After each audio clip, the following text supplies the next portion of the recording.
Hey guys, it's Shelby. Welcome back to my channel. Impromptu video, you guys, but I had to film this one. Jeffree Star has spoken. Jeffree Star has spoken, everybody. He is back. He is saying his piece. And I was literally getting in the car on the way home from Target. I saw the notification and I played it on the way home. I've watched it 3 times because I wanted to get all of what he said, you know, in my brain, so I knew it. I took notes, and I'm here to kind of give you guys an update on what he said, how he's addressing everything that's going on, and all of the tea. So if you are interested in hearing more about that, then make sure that you keep on watching.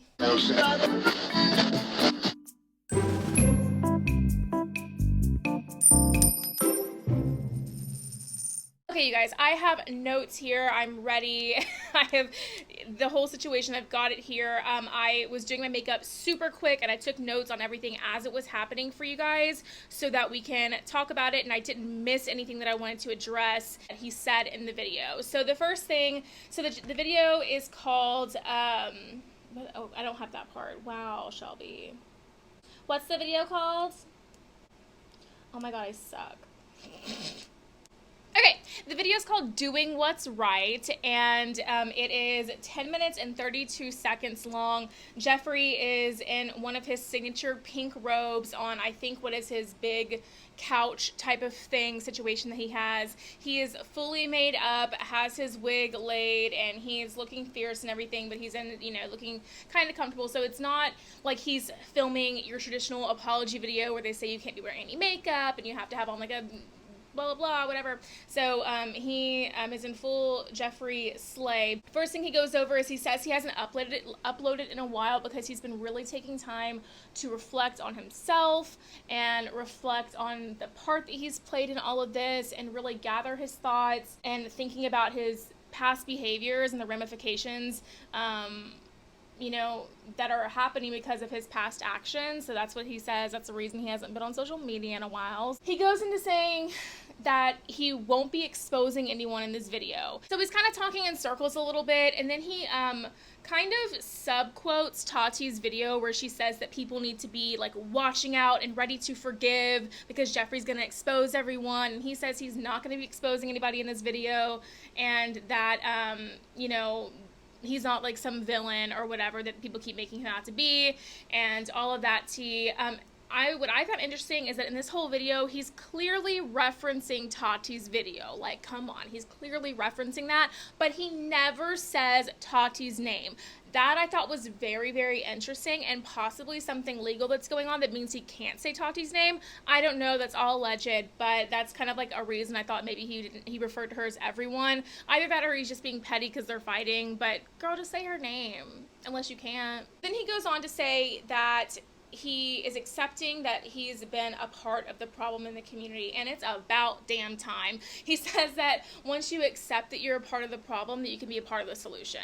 Like I've been saying about Jeffree Star in my last video, I'll link that in the description below, and I'll put a card here for you. Everything sounds like a character to me. I would have loved for him to do this video and just sound like a person for once, but it still sounds like this is kind of maybe scripted, or that he's just like his character and everything is just very, I don't know, it just sounds very methodical, you know, and I would have loved to see something from him that was a little bit more genuine. That felt like it was actually coming from the heart, because really this whole video, to me, my personal opinion, doesn't feel like it's coming from the heart. For me, it feels like it's something that he's posting, that he's had people review, that all of that, and that might be a smart thing to do in his case. There's definitely, without a doubt, lawyers involved in this situation, my opinion, allegedly, conspiracy theory, but I just would have loved to hear something a little bit more, you know, like genuine. I still feel like it was very methodical and very character Jeffree Star, and I really was a little bit disappointed in that. So he goes on to say that he's been off of social media. He hasn't been on Instagram, Twitter, anything like that. So he hasn't been reading what people are saying about him in the past couple weeks since he's been missing. And he says that he's not like a villain in a series. He's not like a villain in a Netflix series, and this is his real life. And like, although people want to make it out to seem like this is some crazy, you know, like drama show on the television, it's not like that. And I mean, I don't know. I mean, I agree with that kind of. That is your life, but I do feel like when this many people are coming forward against you, maybe you don't see yourself as a villain, and maybe a villain isn't the right word for what is going on, but I don't think that you can. But I think that it's really easy for people to call you a villain and to say these things about you with your past actions all leading up. It's kind of villain-esque behavior. So, I mean, if it looks like a duck, it walks like a duck, and, you know, quacks like a duck, then it's a duck. It doesn't mean that this whole thing is fake and made up or whatever. Yeah, it might be your real life, but there can be villains in real life. You know, there can be people that just act in ways that are manipulative and, you know, that go against what's right, and those can still be considered like a real life villain. So maybe this isn't something that is made up or whatever, and it's your real life, and this is like hard for you and all of that. Like, I'm sure it is, but this is karma. Karmageddon. I really, really, really feel like this is Karmageddon. Now, after this whole thing, this is karma. This is 100% karma for everything that he's done in his past. It's coming up against him. I've always been a huge believer in karma, and this is definitely what is coming to him. You know, he makes great makeup products. He's entertaining to watch on YouTube, but this is karma because he's done a lot of crappy things to a lot of people, and eventually the more crappy things you do to people, the more you pop off, and the more, you know, it's gonna come back at you in some way. So whether this is coming back at him because of the stuff that happened with James Charles, I don't know.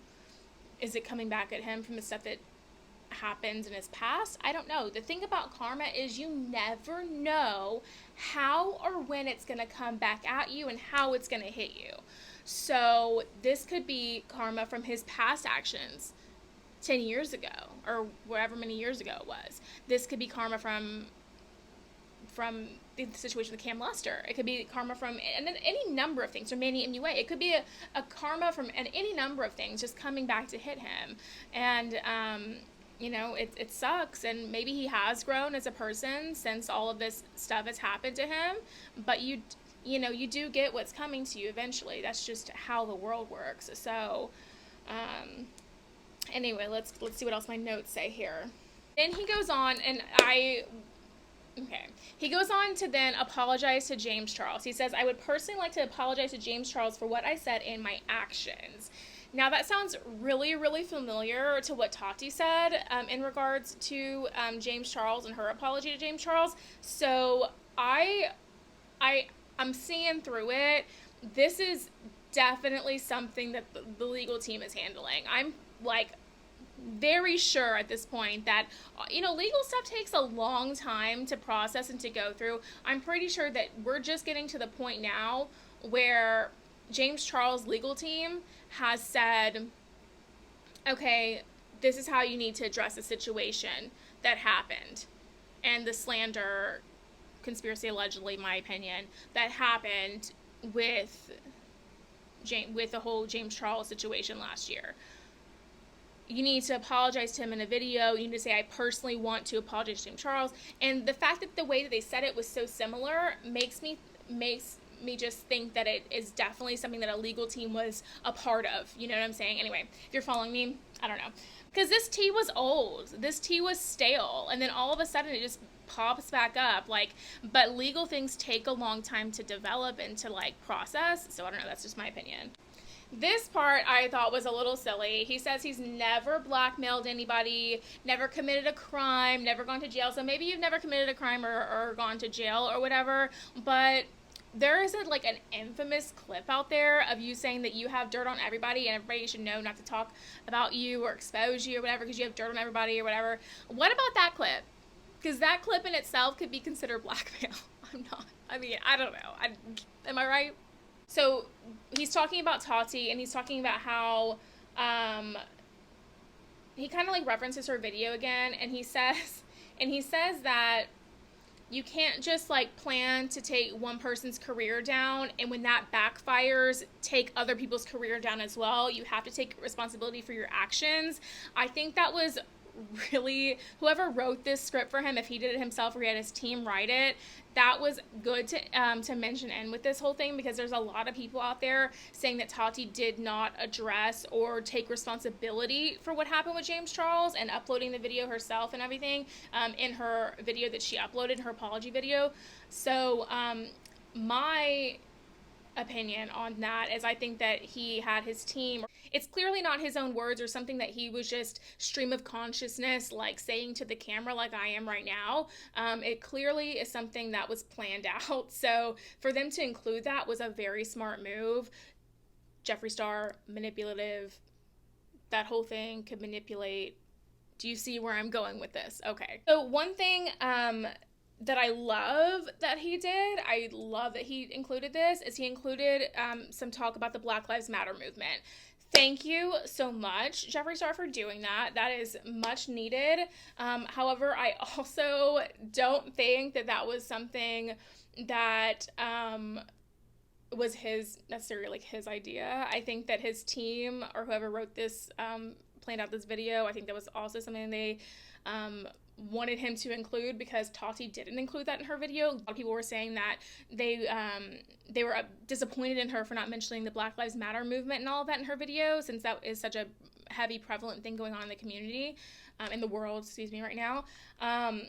And, you know, he made sure he mentioned it in his video. I'm just saying, like, this whole thing with him not saying something for a while, yeah, maybe he's been reflecting on his actions, but he's also been carefully calculating all the moves that everybody's been making, and he's been waiting to make his move, and that is super smart, but I see through it. I'm seeing through it. I hope you guys see through it too. If you don't, and you're just watching the video and whatever, I'm here to bring it to light for you.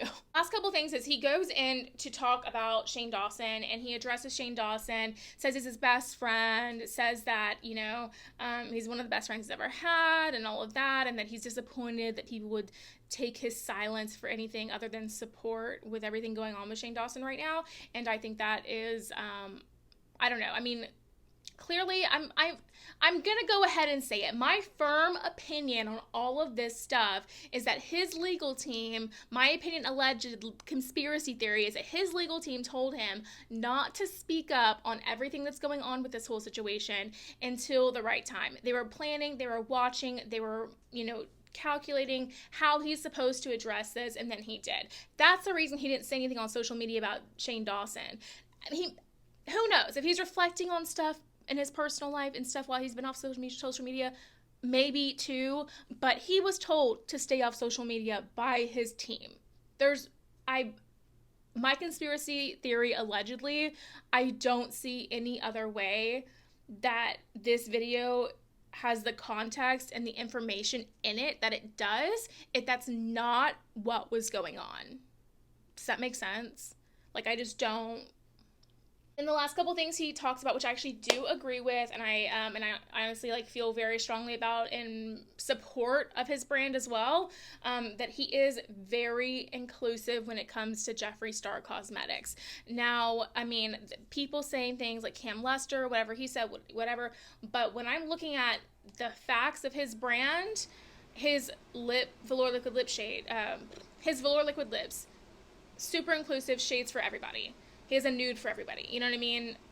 His concealer range, phenomenal. You know, when I'm looking at all of these things, his shadow palettes, you know, they can work with every skin tone. When I'm thinking about this kind of things and his ad campaigns and, you know, all of that, I'm seeing inclusivity. I'm seeing that. And so for people to say that his brand is not inclusive, some people have been saying that maybe the founder hasn't been very inclusive, or might have shown actions or whatever in his past or whatever, or even in his present, whatever y'all, whatever is going on about him with that. But his brand is inclusive. And that's just the flat out tea about it. It just is. So I actually agreed with him when he said that. And he also mentioned about how he has stood up for indie brands when big brands have gone to do things that are shady to them. And if you think pops out of my mind is the Beauty Bakery and Huda thing, when Huda kind of stole the whole ad campaign thing for their new powders based on Beauty Bakery's powders, if y'all remember that whole drama tea thing.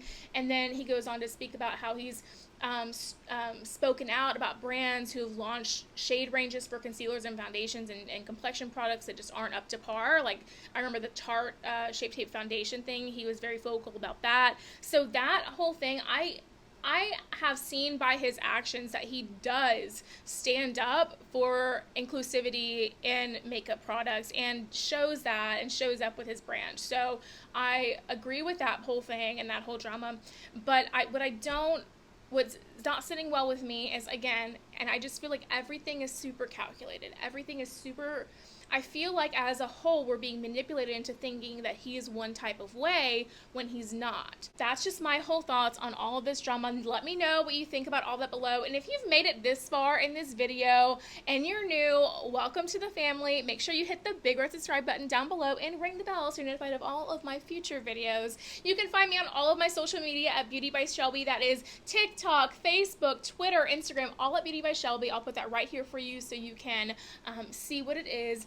And thank you so much, guys, for watching this impromptu video. The tea is hot, and so am I. I never film during the day because it's too damn hot.